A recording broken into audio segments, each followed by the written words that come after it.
Hello tout le monde, bienvenue sur YouCrime, je suis Lila. Et moi Lilia. Et nous sommes les YouCrime Sisters. Cette semaine on va vous parler d'un cas qu'a priori si vous n'êtes pas anglophone, vous ne connaissez pas. Malheureusement qui a été très peu médiatisé au moment des faits. Voilà c'est ça, donc très peu médiatisé aux États-Unis et on l'a pas trouvé en français sur la plateforme. Voilà, c'est pour ça qu'on a décidé de vous en parler. Et comme vous le savez sur la chaîne, on parle de sujets malheureusement dont personne ne parle. Voilà, souvent en fonction du profil de la victime, on voit que ça intéresse plus ou moins les médias. Voilà. Un petit peu comme Relisha Rudd, je vous invite à aller voir la vidéo si vous ne l'avez pas déjà vue, donc ça fera déjà une injustice de moins. Exactement. Et on tient également à s'excuser pour mardi dernier. On n'a pas posté de vidéo malheureusement, donc n'hésitez pas à activer la cloche de notification. C'est le meilleur moyen de savoir quand est-ce qu'on poste une vidéo et ça change pas, hein. C'est mardi et samedi à 14h30, sauf exception. Voilà. Allez, on ne vous en dit pas plus et on vous laisse avec la vidéo. Voici une histoire tristement célèbre. Outre-Atlantique, sommes-nous tous égaux s'il nous arrivait malheur? Eh bien cette histoire est la preuve que non, car la personne concernée est transgenre et malgré les appels à l'aide de sa famille auprès des médias locaux, personne n'acceptera de parler de son histoire. Aujourd'hui, la triste histoire de Sage Smith.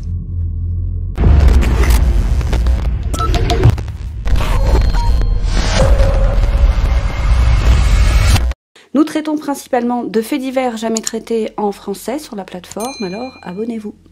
Sage Smith est né d'Ashad Laquin Smith le 13 décembre 1992. Ses parents, Latasha Dennis et Dean Smith, se sont séparés peu de temps après sa naissance et ils ont fini par se remarier avec d'autres, ce qui a fait que la famille de Sage s'est considérablement agrandie. En raison d'un environnement familial instable, Sage a principalement été élevée par sa grand-mère paternelle, Lolita Smith, surnommée Cookie, car elle était très douce. La relation que Sage et Cookie entretenaient était très spéciale et un lien indéfectible les unissait. Malgré de faibles revenus, Cookie était un parent dévoué et comme je vous le disais, elles étaient très proches. Les deux vivaient dans l'un des quartiers les plus pauvres de Charlottesville, en Virginie.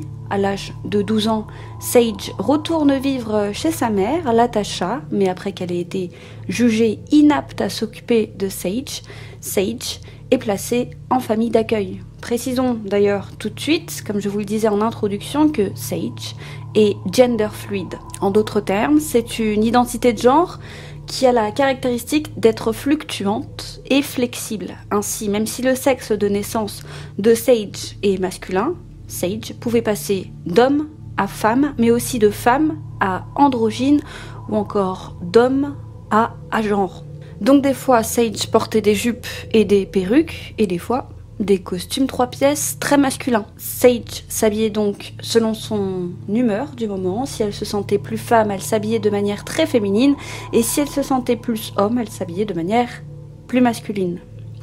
On va parler de Sage au féminin pour faciliter le récit, et c'est de cette manière que ses amis et sa famille parlaient d'elle.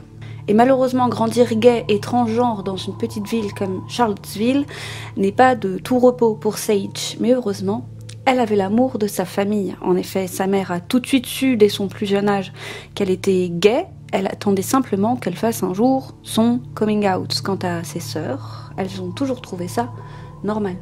Malheureusement, les autres enfants du quartier n'étaient pas aussi tolérants et ils étaient méchants avec Sage. Ça rendait Sage vraiment triste, ainsi que sa mère et ses sœurs qui ne comprenaient pas qu'on puisse faire du mal à quelqu'un juste parce qu'il est différent. Et la première personne à qui Sage a confié qu'elle était gay, eh bien c'était Cookie, sa grand-mère. Quand elle lui a annoncé la nouvelle, sa grand-mère lui avait simplement répondu « Pourquoi viens-tu me dire quelque chose que je sais déjà ?» Malheureusement, avouer son orientation sexuelle à tous les membres de sa famille n'a pas été aussi facile que ça. En effet, quand Sage a annoncé à son père, Dean, qu'elle était gay, Dean s'est énervé et lui a dit de ne plus l'appeler et de rester loin de lui, et ne pas avoir le soutien de son père était très difficile pour Sage. Ils ne se sont pas parlé pendant des semaines, jusqu'au jour où le plus jeune fils de Dean lui a demandé pourquoi il faisait subir ça à Sage, lui rappelant même qu'il lui avait toujours répété que le plus important dans la vie était d'être heureux et épanoui à l'intérieur. Les mots de son fils ont fait réfléchir Dean, et le lendemain il est allé voir Sage pour s'excuser, et c'est ainsi que ils se sont réconciliés. En plus de sa famille, Sage avait aussi des amis qui avaient rendu sa transition moins difficile. En effet, Sage et sa meilleure amie Shakira Washington s'étaient soutenues pendant leur transition depuis le collège et elles étaient même allées au bal de promo ensemble. En 2011, en dépit de ces conditions de vie difficiles, Sage est devenue la première personne de sa famille à être diplômée du lycée, ce qui d'ailleurs avait rendu son père très fier. En mars 2012, à l'âge de 19 ans, après qu'elle ait été diplômée du lycée, Sage a emménagé seule dans un appartement et peu de temps après, elle a proposé à 2 de ses amis transgenres, donc Shakira Washington ainsi qu'Aubrey Carson, d'emménager avec elle.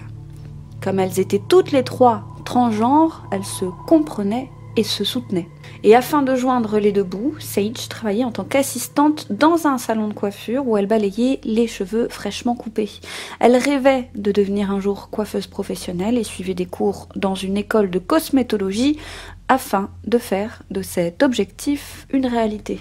Selon ses amis et sa famille, Sage était une personne souriante, pleine de vie, charismatique et sociable. Elle avait une personnalité magnétique, était très à la mode, et d'ailleurs très fière de son apparence. En plus de la coiffure, une autre de ses passions était la danse, et chaque week-end, elle et ses amis sortaient danser dans les clubs de Charlottesville. Sage avait d'ailleurs posté des vidéos d'elle en train de danser sur YouTube.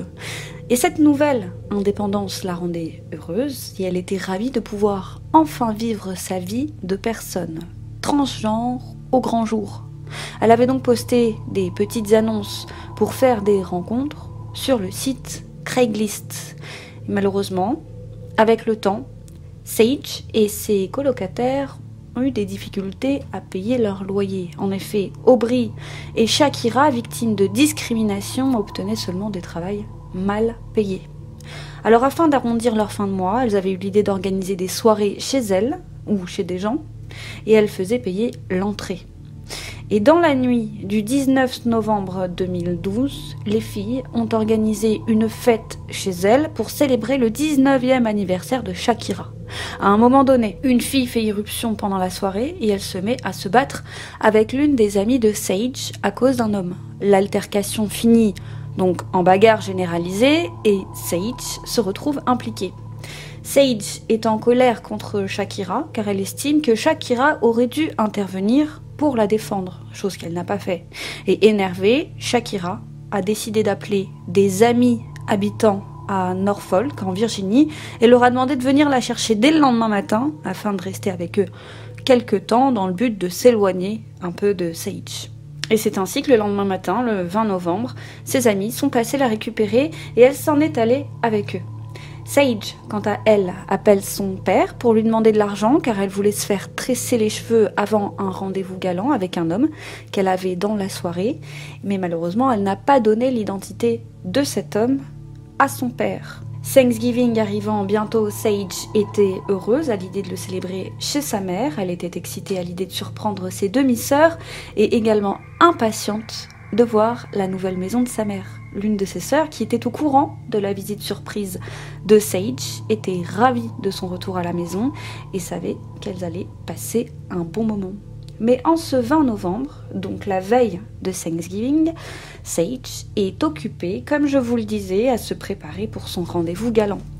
À 17h40, Sage réveille Aubrey, qui faisait une sieste dans le canapé du salon, pour la prévenir qu'elle allait partir et qu'elle serait de retour plus tard dans la soirée.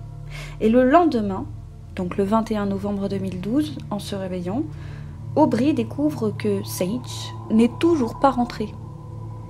Elle essaie alors d'appeler Sage, mais tombe directement sur son répondeur, ce que la famille de Sage trouve particulièrement étrange, car selon eux, le téléphone de Sage était toujours collé à son oreille, et elle l'emmenait partout avec elle. Aubrey décide donc d'appeler plusieurs de leurs amis communs et découvre que la demi-sœur de Sage, une certaine Kiera Morgan, a croisé Sage la veille vers 18h30 sur Main Street alors qu'elle se rendait à l'arrêt de bus. Elle affirme que Sage était au téléphone quand elle l'a rencontrée et qu'elle a entendu la personne à l'autre bout du fil lui demander où elle était. Sage lui avait alors répondu qu'elle serait là dans 5 minutes. Malheureusement, Kira ne savait pas avec qui Sage avait rendez-vous, ni même donc qui était la personne avec qui elle discutait au téléphone. Et Kira, même si elle ne le sait pas, eh bien, a été la dernière personne à avoir vu Sage vivante. Après cet appel, Aubrey décide d'appeler Miss Cookie pour l'informer de la situation. Cookie est tout de suite inquiète et sent que quelque chose ne va pas. Elle décide donc de contacter immédiatement la police. La police de Charlottesville, inquiète que Sage n'ait eu aucun contact avec ses proches de la journée et contrairement à ses habitudes, commence à enquêter le jour de Thanksgiving car il pense que quelque chose de grave est arrivé à Sage et c'est ainsi que les agents commencent par interroger sa famille et ses amis. De son côté, le père, Dean, appelle la mère, Latasha, pour l'informer de la disparition de Sage. Latasha est inquiète, mais prend la décision de ne pas en parler aux sœurs de Sage, Rasha et Yana, pour ne pas les inquiéter, mais aussi parce qu'elle espère que Sage sera rapidement retrouvée. Malheureusement pour elle, les deux jeunes filles apprennent la disparition de leur sœur à la faveur d'un post Facebook avant que leur mère ne puisse leur en parler. Et quand elles voient le post disant « Avez-vous vu Deshawn ?» donc Deshawn qui est l'autre nom de Sage, eh bien les deux filles ont du mal à y croire. Ça fait bientôt 48 heures que Sage a disparu. Les policiers savent que plus longtemps une personne disparaît et moins grandes sont les chances de la retrouver. La priorité pour la police est alors de retracer l'emploi du temps de Sage le soir de sa disparition, mais aussi d'identifier la personne avec qui elle était au téléphone lorsqu'elle a croisé Kira. Les agents demandent à un juge un mandat pour obtenir les relevés téléphoniques de Sage, mais obtenir ces documents prendra quelques jours et ça énerve la famille de Sage. Et pour cause, il y a urgence, son père est déterminé à retrouver Sage et à découvrir avec qui elle avait rendez-vous le soir de sa disparition. Il décide donc de mener l'enquête lui-même. La famille de Sage réussit à trouver son mot de passe et à avoir accès à ses relevés téléphoniques. Il retrouve ainsi le numéro de la dernière personne qui a été en contact téléphonique avec Sage. Le numéro est inconnu de la famille et il est situé hors de l'État. Dean appelle donc le numéro à de nombreuses reprises, mais personne ne répond et il tombe directement sur le répondeur. Dean, désespéré de découvrir qui se cache derrière ce numéro, décide de le poster sur Facebook, demandant à quiconque qui connaîtrait la personne à qui appartient ce numéro de se manifester. En quelques heures seulement, il obtint une réponse d'un ami transgenre de Sage, nommé Yami Ortiz, qui lui affirme connaître l'identité de la personne à qui appartient le numéro. Et le numéro appartient à un dénommé Eric McFadden. Il est alors âgé de 21 ans et selon Yami, Sage et Eric s'étaient rencontrés en ligne, probablement par le biais de l'une des annonces sur Craigslist de Sage. Ils sortaient ensemble, s'appelaient et s'envoyaient des SMS depuis plusieurs semaines. Yami avait également expliqué à Dean que ce Eric n'avait jamais fait son coming out et qu'il avait même une petite amie. Et cette petite amie ne savait pas qu'il était gay, ou en tout cas bisexuel. Grâce à Yumi, Dean obtient une photo d'Eric et la diffuse sur Facebook. Il ajoute comme message « Si quelqu'un sait où se trouve cet homme, s'il vous plaît, contactez-moi. Il est le dernier à avoir vu mon fils vivant. » Mais tout ce temps, Dean ne fait pas part de ses découvertes à la police, car il ne veut pas qu'on l'empêche de mener sa propre enquête qui a l'air d'ailleurs plus fructueuse que celle de la police elle-même. Pendant ce temps, un groupe d'agents effectue des recherches dans les environs de Main Street, à Charlottesville, où Sage avait été vue pour la dernière fois, dans l'espoir de la retrouver. Main Street est l'une des rues les plus fréquentées de la ville, en raison de la présence de gares routières et ferroviaires à proximité. Il est donc très étrange que Sage ait disparu sans laisser de traces. Il fouille terrains vagues, poubelles, parkings et même bennes à ordures, mais aucune trace de Sage. Ils rendent visite aux entreprises à proximité de Main Street pour demander à voir leurs images de surveillance. Malheureusement, les caméras de sécurité n'ont rien filmé d'intéressant pour l'enquête. Mais 2 jours plus tard, le 24 novembre, la police de Charlottesville découvre l'existence d'Eric quand une étudiante de l'université de Virginie âgée de 20 ans, nommée Esther Iveny, les contacte pour déclarer la disparition de son petit ami. Esther n'est pas en ville pour Thanksgiving et elle veut s'assurer que son petit ami va bien car elle n'a pas réussi à joindre Eric de la journée et à chaque fois qu'elle l'appelle, elle tombe directement sur les répondeurs. Elle demande donc aux enquêteurs de se rendre chez elle pour voir si Eric va bien. À ce moment, tout comme la police, elle ne sait rien du post Facebook de Dean. Des officiers se rendent donc chez Esther, mais la maison est vide et il n'y a personne. Plus tard dans la journée, les policiers découvrent que les disparitions de Sage et d'Eric sont connectées quand ils reçoivent la visite inattendue de Yami Ortez. Il leur dit tout ce qu'il sait sur Eric McFadden, leur parle de sa liaison secrète avec Sage et du post Facebook de Dean. Dès qu'ils apprennent ça, les enquêteurs rendent ces informations publiques en informant la presse et en placardant des avis de recherche avec les photos de Sage et Eric ainsi que leurs descriptions sur les poteaux téléphoniques, dans les magasins et sur les tableaux d'affichage communautaire. Sur ces affiches, ils décrivent Eric McFadden comme un suspect avec qui ils aimeraient discuter. Mais il semble que McFadden ait quitté la ville. Comme vous le savez, sa petite amie Esther n'a aucune nouvelle de lui et il ne s'est pas présenté au travail depuis 3 jours. Le fait qu'il ait pris la fuite le rend suspect aux yeux de la police après tout. Pourquoi se serait-il enfui s'il n'avait rien à se reprocher? La police obtient de la part d'Esther l'autorisation de fouiller la maison qu'elle partage avec Eric. Les enquêteurs fouillent son domicile à la recherche d'empreintes ou d'ADN qui indiqueraient que Sage se serait retrouvé sur les lieux et ils saisissent un ordinateur appartenant à Eric. Pendant cette fouille, les enquêteurs découvrent une pièce à conviction importante, un ticket de caisse de CVS qui montre qu'il a effectué un achat là-bas le 22. Ils se rendent donc dans ce magasin et visualisent les images de vidéosurveillance et elles corroborent bien le fait qu'Eric était encore en ville 2 jours après la disparition de Sage. Donc Eric n'a pas fui dès le soir de la disparition de Sage, mais 2 jours plus tard. La police se met à se poser de nombreuses questions. Pourquoi avoir attendu 2 jours pour quitter la ville? Se serait-il enfui car il est responsable de la disparition de Sage? Ou serait-ce à cause du post Facebook de Dean qui avait révélé au grand jour la relation secrète qu'il entretenait avec Sage? Les policiers décident alors d'interroger les colocataires de Sage, Shakira Washington et Aubrey Carson, afin de voir ce qu'elles savent à propos d'Eric.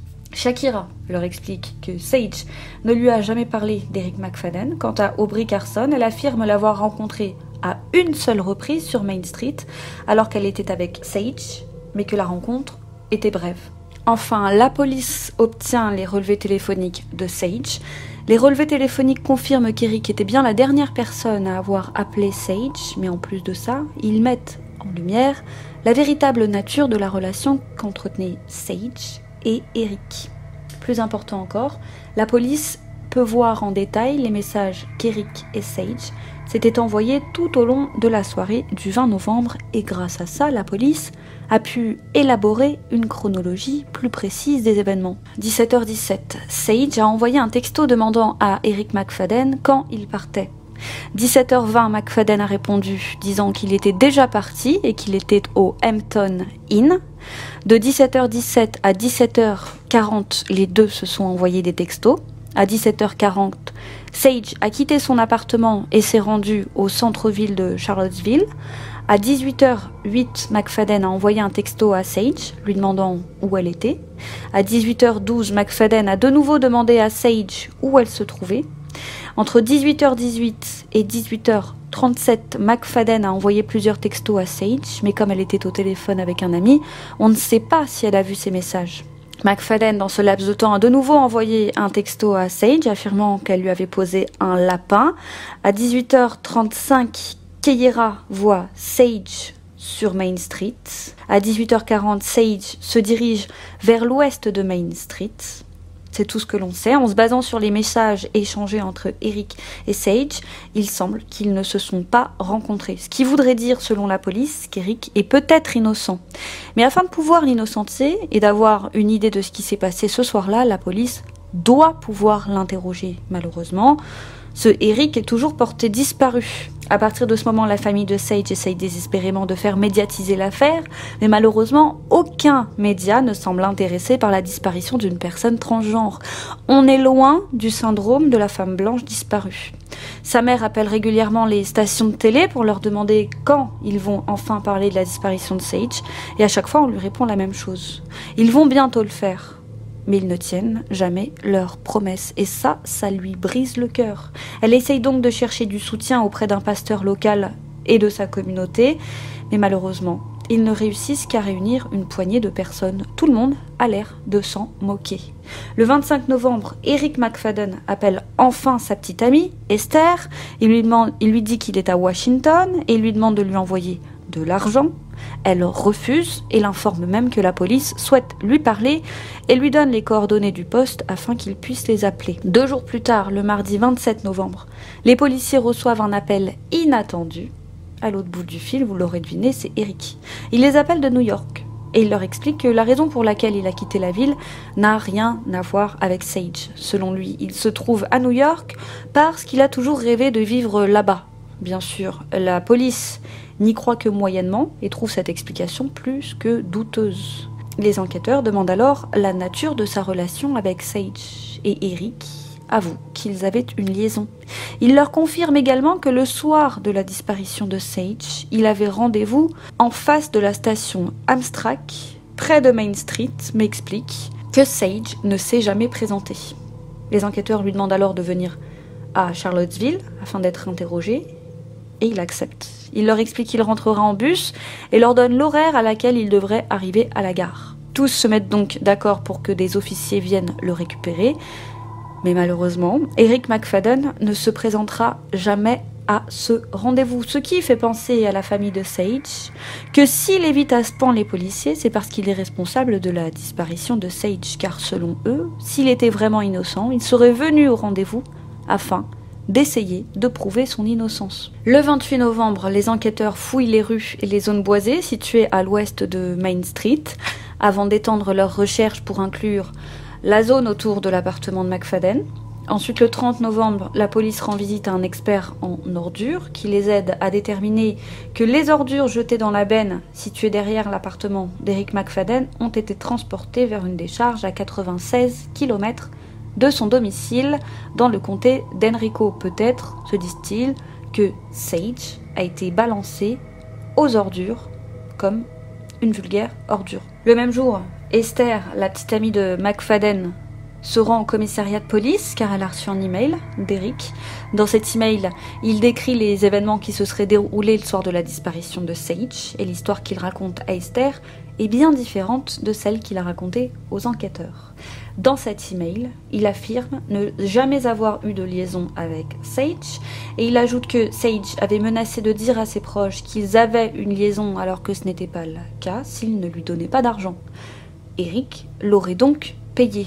Il ajoute que Sage avait essayé de lui demander une nouvelle fois de l'argent mais que cette fois, il avait refusé, mais qu'ils s'étaient mis d'accord pour se rencontrer.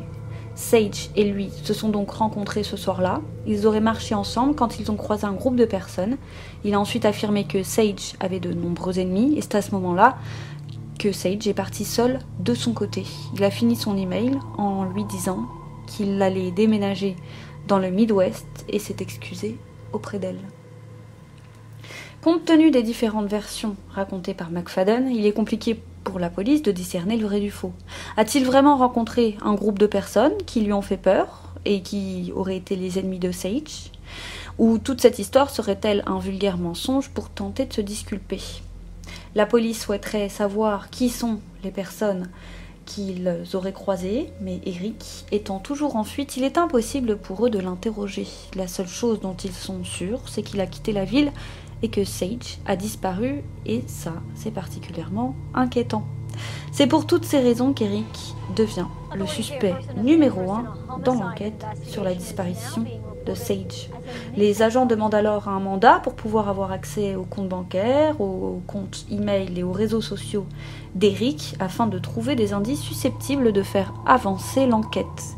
Ils obtiennent rapidement accès aux comptes bancaires, mais ils ne trouvent rien d'utile à l'enquête. Ils décident alors d'examiner les réseaux sociaux et l'adresse e-mail de Sage, et grâce à ça, ils découvrent des informations cruciales concernant les précédents petits amis de Sage. Ils découvrent que la plupart de ces hommes avec qui sortait Sage n'étaient pas ouvertement gays et qu'ils ne voulaient pas que leur relation s'ébruite. Ils apprennent également par des amis de Sage que quelques mois avant sa disparition, la petite amie d'un des ex de Sage avait découvert leur liaison en fouillant dans ses emails.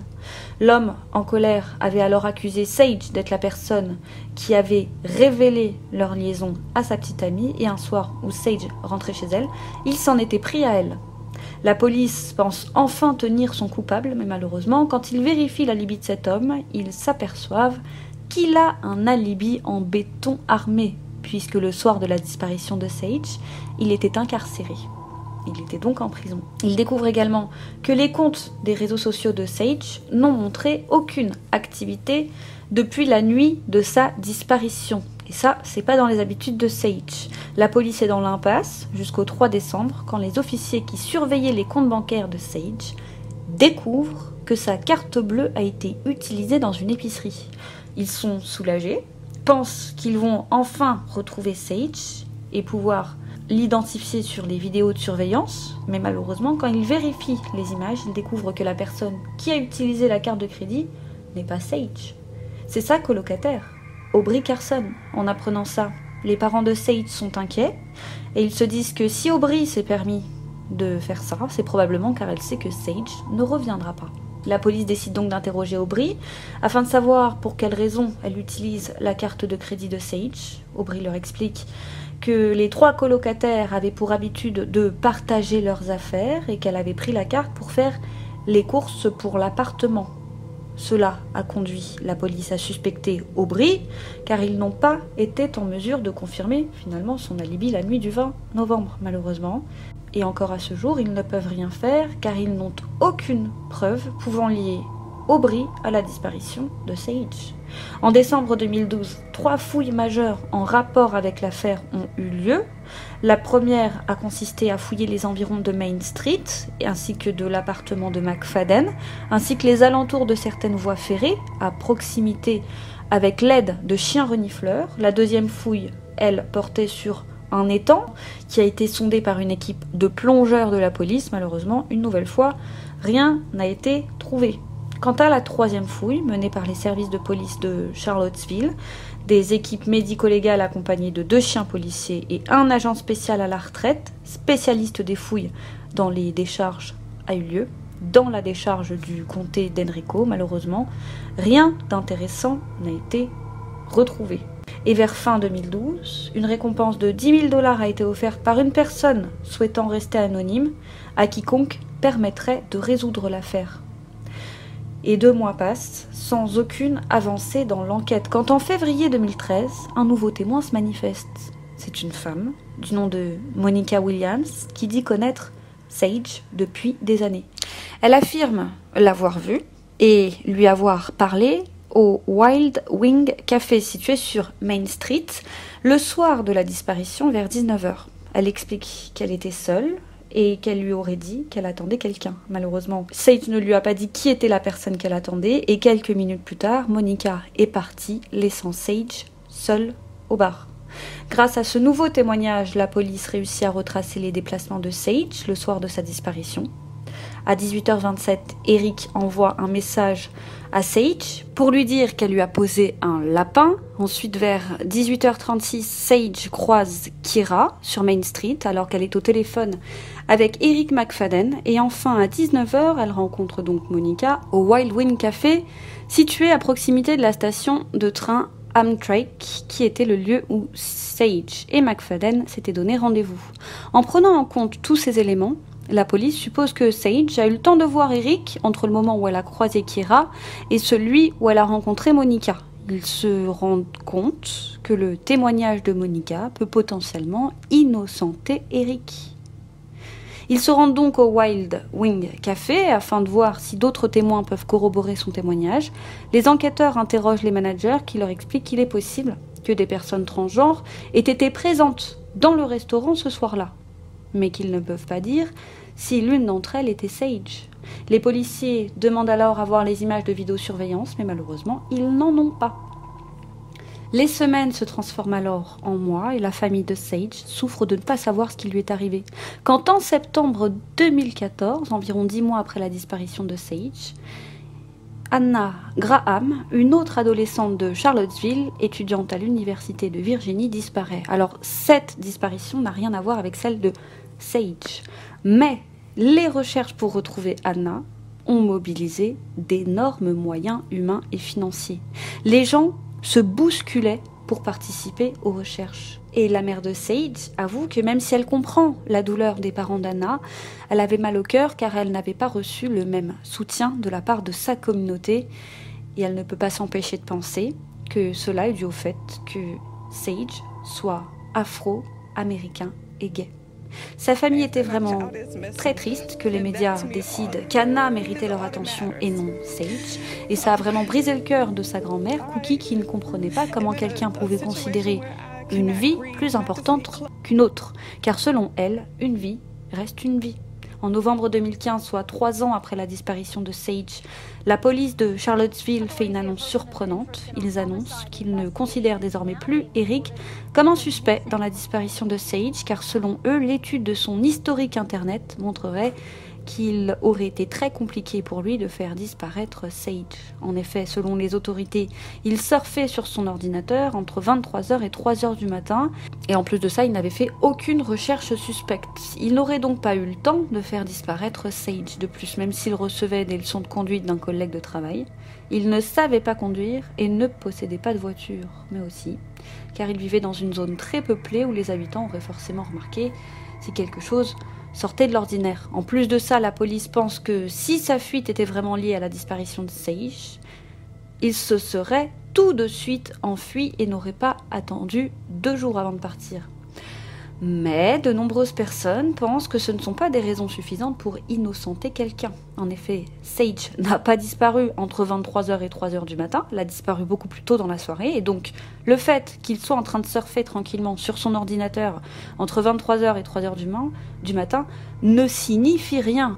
En plus de ça, ils auraient pu ensemble, donc Sage et Eric, se rendre dans un endroit isolé où il aurait très bien pu avoir un complice et il aurait tout à fait été possible qu'Eric n'avait aucune intention de fuir, mais quand il a vu que Dean a donné son numéro de téléphone sur Facebook, il aurait pris peur et c'est pour ça qu'il serait parti 2 jours plus tard. Mais surtout, beaucoup pensent qu'Eric est probablement le coupable à cause de ses nombreux mensonges. 2 mois passent quand la police reçoit un appel d'une personne affirmant avoir vu Sage à Chincoteague, une ville de Virginie située à 482 km de Charlottesville. Quand la police se rend sur les lieux, ils découvrent que la personne qu'on a pris pour Sage est en réalité Shakira. Bien que Shakira n'était pas en ville le soir de la disparition de Sage, la police profite de cette opportunité pour l'interroger à nouveau. Et Shakira leur explique que selon elle, Aubrey Carson ne leur a pas tout dit. Elle les informe également du fait qu'Aubrey utilise la carte de bons alimentaires, la carte de crédit et certains autres effets personnels de Sage et que ça la mettrait mal à l'aise.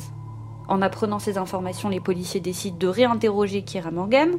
Elle leur explique alors qu'Aubrey était jalouse de Sage et toujours en compétition avec elle. En plus de ça, la police découvre qu'Aubrey leur a menti. En effet, elle leur avait affirmé n'avoir rencontré Eric qu'une seule fois et brièvement. Or, on sait qu'ils se sont vus au moins 2 fois, puisqu'ils avaient été vus tous les 3, donc Aubrey, Eric et Sage, dans une boîte de nuit locale le samedi soir avant la disparition de Sage. Selon la police, tous ces éléments sont particulièrement suspects et font penser qu'elle en sait peut-être plus que ce qu'elle ne veut bien le dire.